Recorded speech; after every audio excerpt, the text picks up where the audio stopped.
Praise God. Opportunity mga musta. Quiet lang po kayo ha. Atin-atin lang to. Pero iparating natin sa NBI, sa DOJ at sa Malacanang. Tayo-tayo lang ha.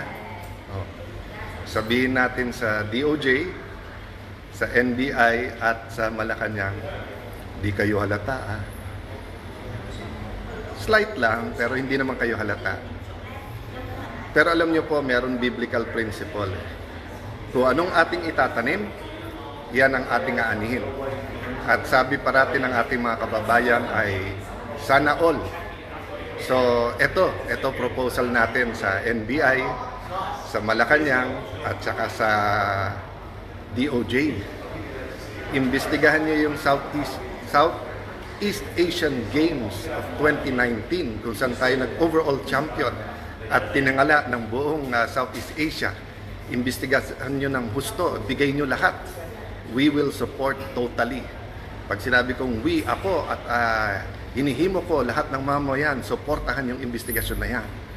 Tapos, ako naman, 10 ng aming mga kasama na ngayon ay nasa minority, imbestigahan naman namin ang flood control. Deal? So, madali lang yan, Malacanang, kasi sumusunod naman sa inyo sila Senator Erwin, sila Senator Lacson, yung mga nasa Blue Ribbon. Kalabitin nyo na. Total, 30 weeks. Matagal po itong impeachment. At sabi nga, wag panay technicalities. Lalo po ang Blue Ribbon Committee, wala masyadong technicalities doon. So, wag po tayo mangamba sa kahit anong investigasyon. Salamat po sa lahat na nagpaparating ng suporta, lalo po yung prayers. Pagkatapos sabihin na incidental lang dahil yung building, biglang pinawalang sala na ang mga kakampi nila. Tapos sinabi ng DOJ, tama yung investigasyon na yan. Tapos ang Malacanang, naimbestigahan na daw yung sekretary nila, pero ako daw, hindi pa. Okay lang, imbestigahan natin lahat. Pero hindi naman siguro bad words ang flood control. Ang bad words ay cover up. So, tamang-tama, magsosona na ulit.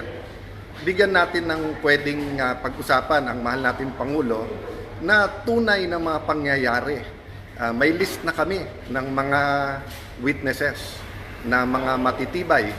Yung iba, nasabi na in public. So, supportan natin lahat.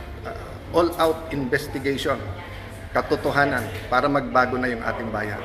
God bless you all.